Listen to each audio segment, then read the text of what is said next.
2021년 소년법상 보호처분에 대해서 옳은 것은 교정과 구급 기출문제입니다. 교정기 이번에 구급 기출문제는 대부분 문제가 좀 굉장히 고난이도로 나왔죠. 고난이도로 나왔기 때문에 이번에 해설 강의는 여러분이 교정보호 단계에서 해설 강의를 자세히 들을 수가 있어요. 해설 강의 들을 수 있고 해설 부분도 제가 저희 카페에다 제가 잘 올려놨죠. 카페에서 제 카페에 올려서 했기 때문에 해설은 여러분들이 그걸 보시면 될 것 같아요. 그래서 그냥 제가 설명을 들으시는 분들이 좀 필요하신 분들을 위해서 해설 강의를 해드리고 논점을 잡아드리는 겁니다. 그래서 처음 강의를 들으시는 분들은 해설 강의를 안 들으시는 게 좋을 것 같아요. 왜냐면 잘 모르시는 부분들이 있어가지고 전혀 모를 테니까. 근데 뭐가 문제가 어렵고 어떤 문제가 이제 쉬운 문제인지 이렇게 파악하는 방법과 암기하는 방법이나 이런 패턴을 좀 보고 제가 실제로 강의할 때 이런 부분들을 강조하고 있는데 여러분들이 어떻게 외우는 건지를 좀 말씀을 드릴 거예요. 그래서 그런 거 말씀드리고 이런 문제에서는 한 80점 정도가 최대 맥스라고 보시면 될 것 같아요. 그리고 이제 제가 강의할 때 이제 항상 얘기했던 거는 시험 문제는 맞히지만 어려운 문제는 어쩔 수 없이 시험에서 틀린다라고 했어요. 근데 내년에는 우리가 시험 문제가 이것도 조금은 쉽지 않을까 싶어요. 근데 아마 박스형 문제가 좀 많이 나올 것 같고 거기에 대비해서 여러분한테 또 설명을 드릴 거고요. 그리고 이제 이거 말고도 제가 이제 앞으로 계속 이제 연도별 기출문제를 풀어드릴 건데, 이번 문제는 이제 PPT 문제 부분은 이제 저희 담당 선생님이 제공을 하셔갖고, 제가 이제 PPT를 제공을 해서, 요거 이제 교정보호 단계에서 했던 내용들을, 조금 내용을 축약해서, 풀어드리는 겁니다. 그래서 자세한 강의를 설명을 드리려면, 보호 단계에 있는 내용 한번 들으시면 되고, 여기서 엑기스만 뽑아서 짧게 한번 설명을 드리도록 할게요. 이거 말고도 이제 2020년이나 2019년 문제 계속 이어서 기출문제 해설 강의에다가 올려드리도록 하겠습니다. 시간 날 때마다. 자, 중요한 논점 한번 볼게요. 자, 첫 번째 보면 소년법상 보호처분에 대한 옳은 것은 이건 이제 항상 나왔던 기출문제야. 쉬운 문제입니다. 그래서 사회봉사 명령은 14세 이상의 소년행을 할 수 있다. 보통 보호처분은 1호부터 10호 처분이 있는데 한마디로 뭐예요? 감옥 보내지 않고 이제 판사가 이제 소년 판사 결정을 하는 14세니까 사회봉사는 14세죠. 14. 이건 뭐예요? 3호 처분이 되죠. 그래서 여기서 14세 맞습니다. 사회봉사니까 14. 4니까 4. 끝 되는 거죠. 그렇죠? 네, 됐어요. 됐습니까? 네, 14. 이렇게 되는 겁니다. 사회봉사니까 14의 처분. 그렇죠? 네, 사회봉사 처분이죠. 그러면 이제 장기 소년 송치와 수강령제 수의예요. 수의. 장기, 수강. 그죠? 수백. 그래서 이거는 12세입니다. 보호관찰과 단기보호관찰, 장기보호관찰 처분 시에는 우리가 요거는 일 터질까봐라고 해서 보통 일 치를까봐 1년이라고 해요. 1년. 왜냐면 단기보호관찰은 1년이고 장기보호관찰이 2년인데 이 보호관찰을 하는데 이 자식이 맨날 술 먹고 밤에 돌아다닌단 말이에요. 그러면 일 저질까봐 1년에 야간에 보통 술은 밤에 많이 먹잖아요. 그러니까 고딩들이 밤에 하니까 일 터질까 1년이죠. 수학명령은 그냥 외우실 때 수학 100점 외우시면 돼요. 수학명. 그래서 수학 100점, 수백 시간. 사회봉사 우리 사이에 일 시켜야 되니까 4이니까 200시간 이렇게 됩니다. 그래서 단순 암기 문제로 기출문제랑 똑같이 나온 문제라 볼 수가 있어요. 어려운 문제는 아니었다라는 걸 말씀을 드리고요. 그 다음에 이번 성폭력 범죄의 성추행 약물 치료에 대한 범죄에 대한 내용을 옳지 않은 것은 화학적 것에 관한 문제죠. 네, 이거는 시험에서 이것도 기출문제랑 똑같이 나온 문제입니다. 치료명령은 우리가 검사의 치료하다 보호관찰에 집행하는데 치료명령을 받은 사람은 형의 집행이 종료되거나 면제 가석방 또는 치료감화의 집행이 종료, 가족료 또는 치료 위탁되는 날부터 우리가 자료 같으니까 제가 올게요. 그죠? 제가 올게요 라고 한단 말이에요. 그러면 보호관찰소에 서면 신고하는데 보호관찰소 신고는 다 똑같아요. 모든. 이게 성폭력이든 다른 거든 다 똑같아요. 그러니까 제가 올게요. 그죠? 올게영이니까 10일이야, 10일. 알겠죠? 10일. 올게영. 그러니까 10일입니다. 올게영. 제가 올게요. 제가 올게영. 10일이죠. 이거 숫자 단수를 암기죠. 자, 그럼 첫 번째 문제도 뭐야? 숫자죠. 두 번째 거도 뭐야? 숫자란 말이에요. 어렵지 않죠. 예. 사회봉사 명령이니까 뭐야? 14. 4이니까 4. 제가 올게영. 그러니까 뭐야? 올게영이니까 7. 그래서 0일. 7일이 아니라 10일. 그래서 나머지는 뭐 이제 크게 문제가 되지 않고요. 4번 지금 볼게요. 치료기간은 연장될 수 있지만 우리가 이제 호르몬제 주사 맞는 건 15년을 초과할 수가 없어요. 그래서 너무 많이 맞으면 이게 상태가 안 좋으니까 전자발찌는 30년이고 15년이죠. 네, 됐습니다. 자, 세 번째 문제가 좀 어려운 거예요. 그래서 학생들이 많이 틀렸는데 이건 소거법으로 풀어야 되는 겁니다. 범죄와 생물학적 특성 연구에 대한 학자들의 주장은 옳지 않은 것은, 이거 보통 보호직에 나와야 될 게 문제가 나왔어요. 덕데일이라는 범죄, 덕데일은 주크가 연구라는 연구를 하게 되는데 유전의 결과라는 견해를 밝힌 대표적인 학자이다 하는데, 이 덕데일이 보통 우리가 덕질한다고 해요. 덕질이래요, 덕질. 그래서 주크라는 사람이 있어요. 주크라는 사람이, 마침 주크가 이 사람네 집안을 다 가계도를 봤더니 다 250명의 강간범, 살인범, 창녀 이렇단 말이에요. 그러니까 이 집안은 전부 다 쭉 갔더니 주크가란 말이에요. 쭉 가봤더니 상태가 안 좋다. 그래서 주크가예요. 그래서 주크가의 연구를 했더니 유전이 피는 못 속이구나. 이러거든요. 랑케라는 건 이제 전라도에선 똑같은 사람들을 똑같더라 랑케라고, 똑같아, 얼굴이 똑같이 생긴 거예요. 그래서 일란성 쌍생아하고 이란성 쌍생아가 있는데, 일란성 쌍생아는 똑같이 생긴 거예요. 근데 일란성 쌍생아는 A와 A 다시, 이란성의 A와 B로 나눠지는 거거든요. 얼굴이 다른 애들이에요. 그럼 일란성생 유전자가 같은 거거든요. 그러면 일란성생은 A가 도둑놈일 때 A 다시가 똑같이 생긴 도둑놈일 확률이 높고, 이란성생은 A가 도둑놈일 때 B가 도둑놈일 확률이 좀 낮아요, 상대적으로. 근데 사실은 냉정히 봤을 때 같은 부모에서 태어났으니까 환경은 같잖아요. 근데 우리가 똑같은 유전자를 태어난 애들의 범죄 일치율이 더 높다는 얘기는 피는 못 속인다가 유전자가 영향을 미친다는 거죠. 그래서 그다음에 달가드 크레인크린은 쌍생아의 연구에서 환경적 요인이 고려될 때도 유전 요인의 중요성은 변함없다. 이거는 제가 수업 시간에 가르치지 않는데, 이 사람들은 뭐라고 하냐면 환경적 요인이 더 중요하다고 봐요. 달가드는 달라요. 크레인클린은 달라요. 그렇죠? 예. 이거는 환경적 요인이 더 중요해요. 유전적 요인보다는, 유전적 요인도 중요하지만 환경적 요인도 고려돼야 돼요. 달라요. 그래서 달가드는 달라요. 그렇죠? 자, 그 다음에 4번에 허칭스와 매드닉이라고 되는데, 허칭스와 매드닉은 허칭 매드닉, 매칭되느냐 이 얘기예요. 그래서 양자 연구를 하죠. 그래서 제가 수업 시간에 1번, 2번, 4번을 얘기하고, 기출문제도 1번, 2번, 4번은 나왔는데 3번이 안 나왔어요. 3번이 범죄학에서 많이 출제되거든요. 범죄학에서 보통 시험에 나왔을 때 달가드가 많이 나와요. 달가드는 유전적 요인이 큰 차이가 없다 이렇게 나오거든요. 그래서 답이 달라요. 그래서 답은 3번이야. 그러니까 생물학적 연구를 하는 애들 중에서 달라요. 달가드만. 그래서 시험에서 얘가 중요한데, 허칭스와 매드닉은 무슨 얘기냐면, 제가 일반적으로 허칭스와 매드닉은 대체적으로 이렇게 얘기를 하시면 돼요. 허칭스는요, 보통 이제 그 양자가, 그러니까 우리가 입양 연구했을 때, 실부, 그러니까 아버지가 도둑놈이야, 소매치기야. 근데 입양간 집안의 아버지도 소매치기야. 그럼 범죄율이 제일 높대요. 그 아들이 소매치기야. 근데 우리가 아버지가 소매치기가 아니고, 그 실부가, 우리가 양부도 소매치기가 아닐 때는 가장 범죄율이 낮대요. 아들이 범죄율이 아니고. 그런데 우리가 실부가 소매치기고 아버지가 소매치기 아닐 때가 있고, 실부가 소매치기가 아니고, 그렇죠. 양부가 소매치기일 때가 있잖아요. 그럴 경우에 있었을 때 실부가 소매치기일 때가 좀 더 높대요. 뭐보다? 양부가 소매치기일 때보다. 그러니까 환경이 보다 소질이 좀 더 영향을 좀 더 미친다 라고 얘기했어요. 허칭스와 매드닉은. 그러니까 환경도 중요하지만 두 가지 중에서 둘 다 영향을 주지만 제일 중요한 건 둘 다 도둑놈일 때 가장 아들이 도둑일 확률이 높잖아요. 즉 입양은 뭐라 그랬어요? 환경적인 부분이고, 그죠? 그 다음에 실부는 소질적인 부분이잖아요. 그래서 답은 3번입니다. 여러분들 이제 1번, 2번, 4번을 외워서 답은 3번을 처리하시면 되는 겁니다. 자, 그 다음에 수용자는 호송 규정에 관한 호소에 대한 것은 옳지 않은 것은 이라는 문제인데요. 이 문제는 이제 어려운 문제가 아니에요. 문제를 풀 때, 자, 보세요. 피호송자가 도주할 때는 서류와 금품은 수송관서로 송부한다라고 되는데, 자, 이건 호송관서로 도로 가져옵니다. 여러분들 한번 생각해 보세요. 여러분 이제 이건 시험 문제예요. 외우실 필요 없고 호송규칙상 상식으로 생각해 보시면 되는데, 제가 개를 끌고 가요. 네? 개를 끌고 가다가 개를 잃어버렸어요. 그럼 개주를 어떻게 해요? 개주를 도로 집에 들고 오죠? 상식적으로 생각해 보세요. 그러니까 내가 서울에서 전주교도소로 보내는데 중간에 뭡니까?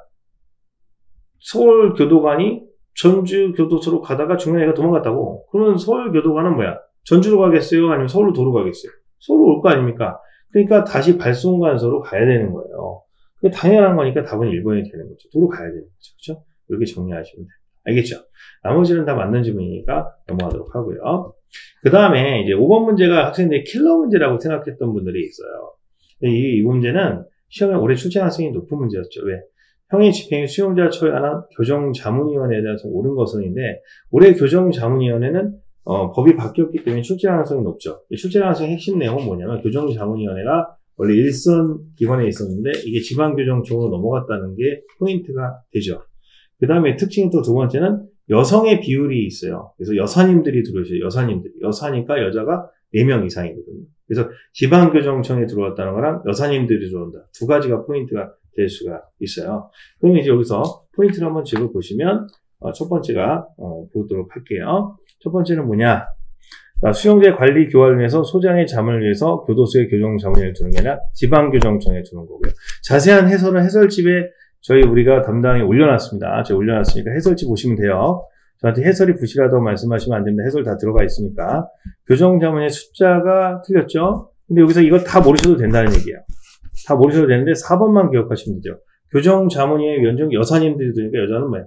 4명 이상. 그래서 제가 이거 만회 특강 자료에 넣었던 부분이죠. 그래서 4명 이상 부분인데, 여러분들이 뭐 맨날 네가 중요한 건 넣었다 이게 아니라, 그래서 이건 두 가지만 기억하시면 돼요. 그래서 4명 이상으로 봅니다. 요즘에 이제 여성에 대한 어떤 것들이 많아서 여자에 관한 내용들은 꼭 출제를 합니다. 자, 6번 문제 보겠습니다. 6번 문제. 6번 문제는 형의 집행이 수용자 처리에 관한 법률상 징벌에 대해서 옳지 않은 것은 이라는 문제인데요. 이 징벌에 관한 문제도요, 여러분들이 문제를 풀 때 특징이 하나 있어요. 문제 풀 때. 자, 보시면 6번 문제에서 2번 지금 보세요. 소장은 징벌 사유에 해당하는 사유가 행위를 하였다 의심하는 사유가 있는 수용자 징벌 위반할 우려가 있는 때 하나요. 하나여라는 단어 있죠. 조사기간 중 분리해서 수용할 수 있다는데, 하나여라는 말이 나오면 무조건 객관식에서는 틀린 문제예요. 하나여가 나왔죠. 하나여. 왜냐하면 문제를 풀 때 뭐뭐에 하나여라는 말이 나오면 틀린 답이라 볼 수가 있겠죠. 한정사가 뜨니까. 그래서 여러분들 하나여가 아니에요. 그래서 두 가지가 입니다. 증거를 인멸하거나 상대 위해를 가할 우려가 있는 하나여. 했을 때 위증이에요. 위증. 위해야 증거 인멸할 때는 분리한다. 그래서 여기가 틀린 겁니다. 나머지는 다 시험에 나왔던 지문이에요. 그리고 6번은 기출문제입니다. 기출문제이기 때문에 똑같이 나온 거예요. 자, 7번 문제 보겠습니다. 이 7번 문제는 이게 킬러 문제입니다. 우리 시험에서는 거의 나올 수가 없는 문제인데 형법 문제라 볼 수가 있어요. 7번 형의 집행 등에 대해서 옳지 않은 것은 이런 문제인데, 이건 결론적으로 답만 말씀드리고요. 이건 이의 신청이 가능할 정도의 문제예요.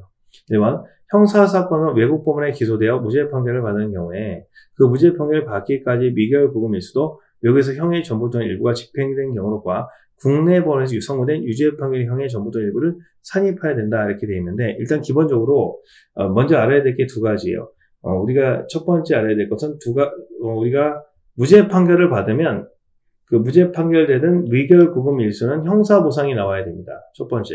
그러니까 우리가 무죄가 받았을 때 형사 보상이 나와야 되고요. 두 번째는요, 우리가 만약에 유죄 판결을 받았을 때는 미결 구금 일수는 뭐야? 본형에 산입해야 되죠.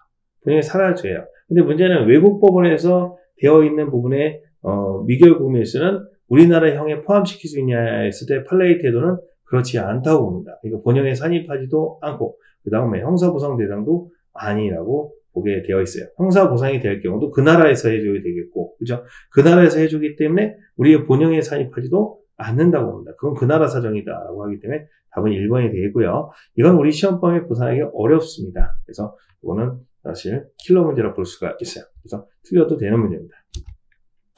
자, 그 다음에 이제 8번 문제 보도록 하겠습니다. 형의 집행 및 수용자 처우에 관한 법률상 수용자 이송에 관한 옳은 것은 이라고 되어 있는데, 자, 이거는 이제 옳은 것은 좀 어려운 문제일 수도 있는데요. 이 문제도 그렇게 어려운 부분은 아니에요. 자, 법무부 장관은 이송 승인에 관한 권한을 법무부령에 따라 지방교정청에 위임할 수 있다.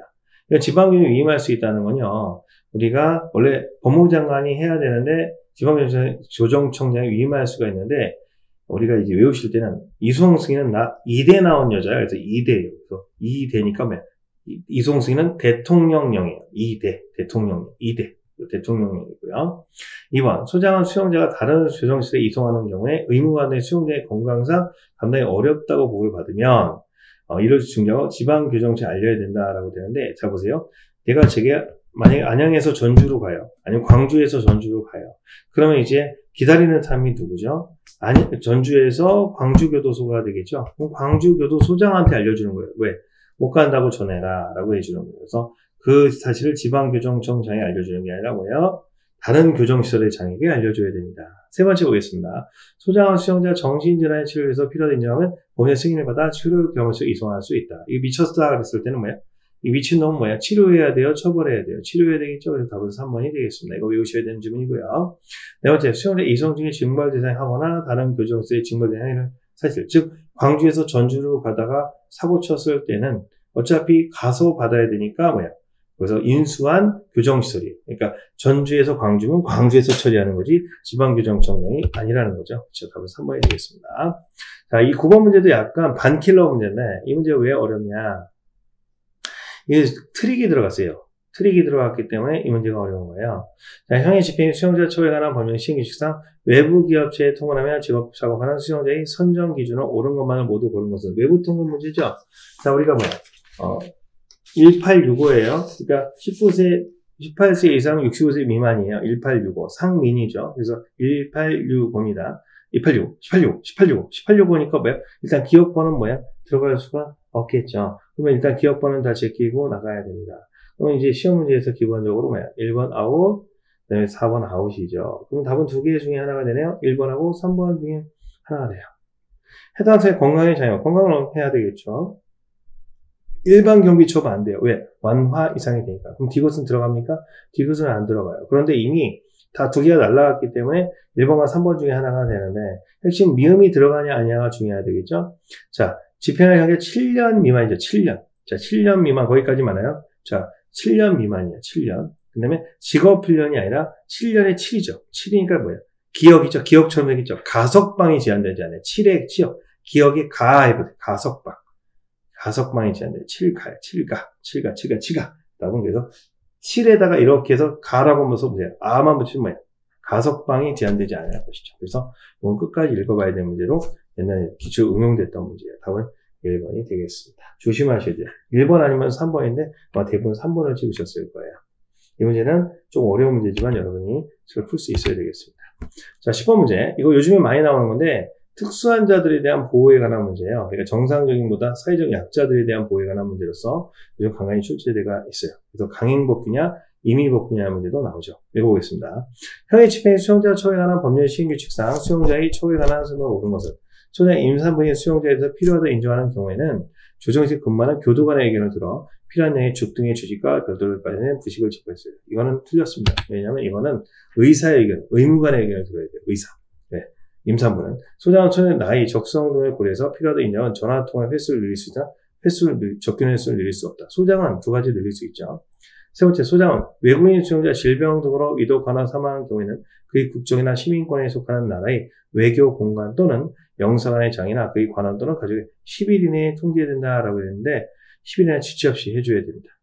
자, 그 다음에 네 번째, 소장은 노인 수용자가 많이 아파 치매야 그랬을 때는 어때요? 혼자 목욕하기 불편할 때는 교도관 자원봉사자 또는 다른 수용자가 대신 시켜줘야죠. 왜? 서로 돕고 살아야 되잖아요. 너희는 늙지 않냐 임마? 너희는 나이 안 먹어? 이렇게 되는 거죠. 됐습니다. 자, 11번 문제. 21번 문제는요, 제가 마지막 수업 시간에 강조했던 내용이에요. 그래서 이거는, 요즘에 잘 안 나왔다가 다시 이게 나오게 되는 건데, 이거는 이제 여러분들이 보통 60점대 학생들은 못 풀었을 거고, 70점대 학생들은 풀어야 되는 문제예요. 그리고 기본적으로 마무리 특강을 들었던 학생들은 풀었을 겁니다. 소년법상 소년사건의 처리 절차에 대한 것을 옳지 않은 것은, 이건 형벌 법령이 저촉된 행위란 14세 이상, 14세 미만 촉법 소년에 대해서는 소년부에 송치할 수 없다. 아니라 뭐야? 송치해야 한다죠. 무조건 의무적 송치가 됩니다. 촉법소년. 답은 1번입니다. 그래서 범죄소년에 대해서는 모범소년, 촉법소년에 대해서는 뭐야? 송치를 해야 되고요. 그 다음에 뭐야? 경찰소년. 그 다음에 우리가 범죄소년, 14세, 19세 미만의 소년에 대해서는 검찰에 보내야 되겠죠. 답은 그래서 1번이 되겠습니다. 그렇죠? 그 다음에 이제 12번 문제 보겠습니다. 자, 범죄 원인과 관련하여 실증주의 학파에 대한 심화로 옳지 않은 것은 페리. 자, 이건 실증주의 학파의 문제가 나오면요 100% 뭐가 되죠? 페리에 대한 내용이 아니고요. 누구의 문제야? 고전학파의 내용이야. 고전학파는 나오는 건 뭐야? 실증주의에 반대되니까 이성이라는 게 나오고, 죄형법정주의가 나오고, 이런 것들이 나와야 돼요. 이성, 합리, 이런 단어가 나야죠. 그러니까 보통 실증주의, 고전주의학과와 관련되어 있는 것이, 고전학파는 죄형법정주의, 죄형균형론, 그죠? 그 다음에 계몽사상, 합리주의, 그죠? 이런 것들이 출제가 되겠죠. 그죠? 이성, 그죠? 프리윌, 이런 것들이 나올 것이고요.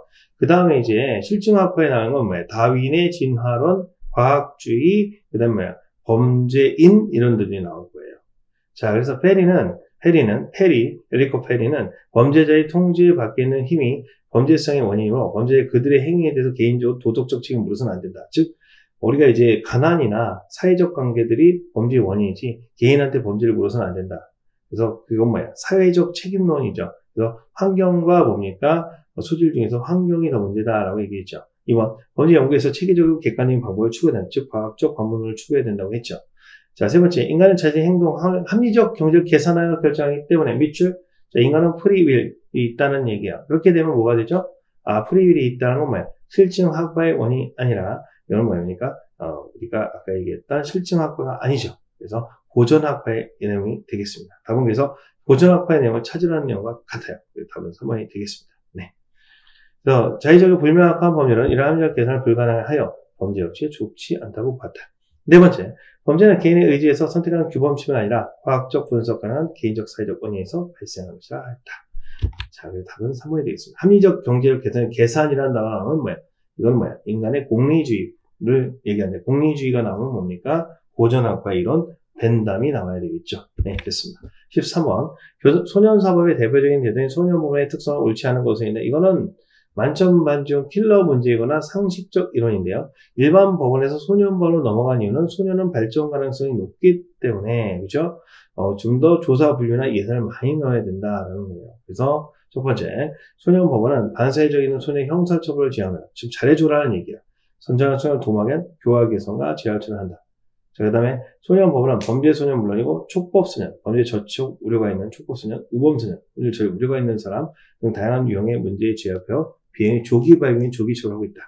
소년법원의 절차는 일반 법원에 비해서 비공식적으로 융통성이 있다는 거예요. 잘 봐준다는 내용이죠. 네 번째, 소년법원은 감별 또는 분류심사의 기능과 절차 및 과정이 잘 조직되어 있지만 한계가 있는 게 아니라 일반 법원에 그런 걸 부족하니까 소년은 발전 가능성이 높으니까 처벌보다는 뭐예요?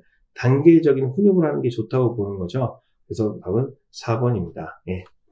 4번이에요. 그래서 이거는 상식으로 풀 수 있는 문제고, 상식이 없으면 그냥 찍어서 틀리는 방법밖에 없어요. 일반 교과서에 실려있는 내용이 아닙니다. 자, 14번 보겠습니다. 형이 집행의 수용자 처벌에 관한 법률상 수용자의 보호실 수용에 대한 설명을 옳은 것은. 자, 소장은, 이거 보호실 수용 문제는 기출문제죠. 기출문제이기 때문에 크게 어려운 문제가 아니에요. 그래서 간단합니다. 소장은 수용자가 교도관의 제지에도 불구하고 소란이면 뭐죠? 이거는 보호실이 아니라 진정실이 되겠죠. 그래서 틀린 거고요. 진정실이고, 수용자 보호실 기간은 15일 이내로 하되, 맞죠? 소장은 특히 계속하여 수용할 필요가 있다면 1회당 7일 맞죠. 세 번째, 소장은 수용자의 보호실에 수용하거나 수용자를 인정하는 경우에는 그 사람 가족이 아니라 본인한테 알려야 돼, 본인. 같이 있는 사람 본인이니까. 수용자의 보호실에 수용할 수 있는 기간은 계속하여 2개월을 초과할 수 없는 게 아니라 3개월을 초과할 수가 없죠. 네, 됐습니다.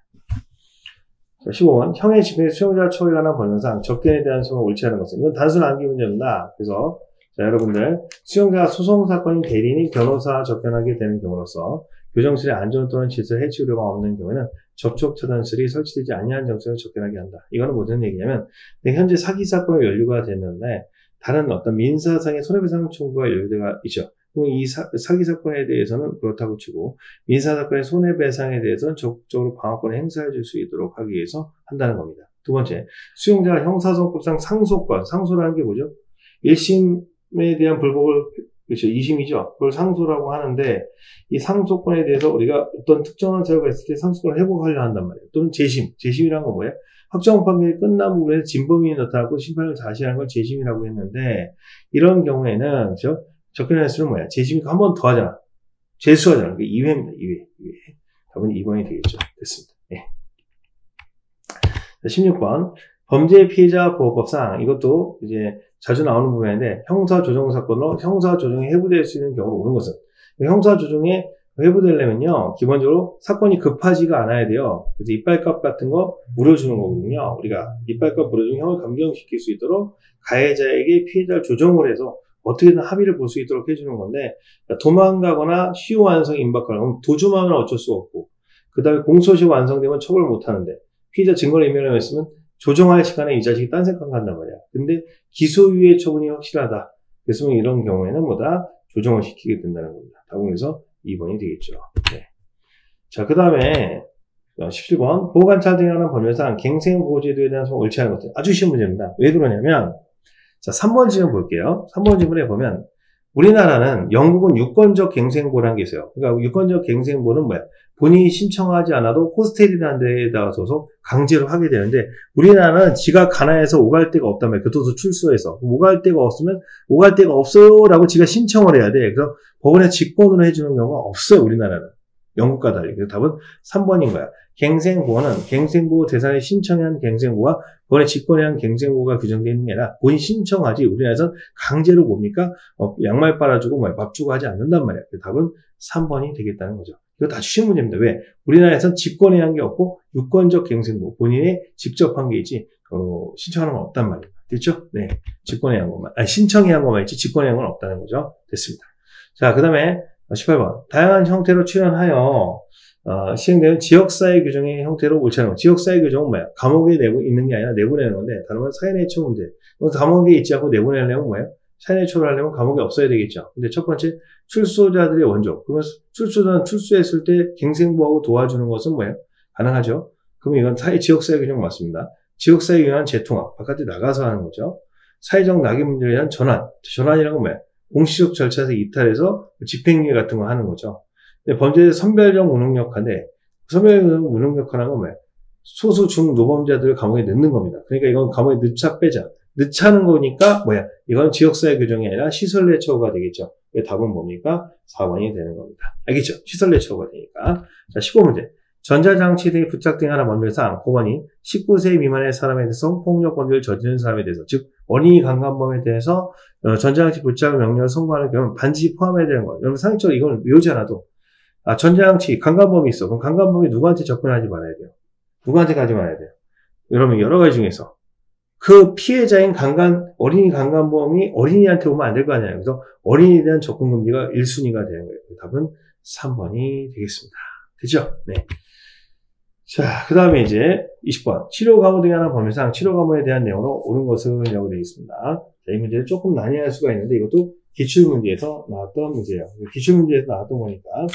자, 그 다음에 첫 번째가 뭐냐면, 자, 저기 보세요. 치료감호에 관한 문제. 치료감호 등에 관한 법률상 치료감호에 대한 내용으로 옳은 것은 치료감호 대상자는 의사 무능력이나 심신미약으로서 형이 강경되는 심신장애인으로서 징역형 이상의 형에 해당하는 죄를 지은다. 그래서 심금이야. 심금을 올려야 돼. 심금이니까 징역이 아니라 금고가 됩니다. 두 번째, 피치료감호자가 치료감호제에 수용할 수 있는 기간은 치료감호 대상자에 해당하는 심신장애인과 정신적 장애는 15년, 약물은 2년입니다. 약이 돼서 2년. 그래서 지금 15년이 됩니다. 자, 피치료감호자의 치료감호가 가족료되었을 때 시작하는 보호관찰의 기간은 2년을 한다. 자, 보통 치료감호는요, 아파요 해서 3년이에요. 아파요. 3년. 자, 네, 보호관찰 기간이 끝나더라도 지분 위험성이 없다고 판단될 때까지는 치료감호 종료하지 않는다. 그래서 종료가 됩니다. 끝나게 되죠. 그래서 이렇게 마셨어요. 제가 좀 빨리 설명한 이유는 일단 기본적으로 지금 내용 설명을 하는 게 아니고요. 다음에 제가 PPT가 아닌 설명지, 문제지의 해설지를 가지고 설명할 기회가 있으면 좀 자세히 설명을 드릴게요. 그리고 이제 조만간 판서로 설명할 기회가 생기면 하고요. 자세한 설명을 들으시려면 공단기에 무료로 기출문제 해설강의 올려놨으니까 그걸 보시면 되겠습니다. 그래서 일단은 기본적인 부분에서는 어려운 문제는 뭐가 어려웠고 뭐가 쉬웠고 그런 말씀을 드렸어요. 그래서 이 정도 정리하시면 되겠습니다. 하여튼 강의는 여러분들이 나중에 시험장에서 또 강의장에서 뵙도록 하고요. 여러분들 수고하셨습니다. 네.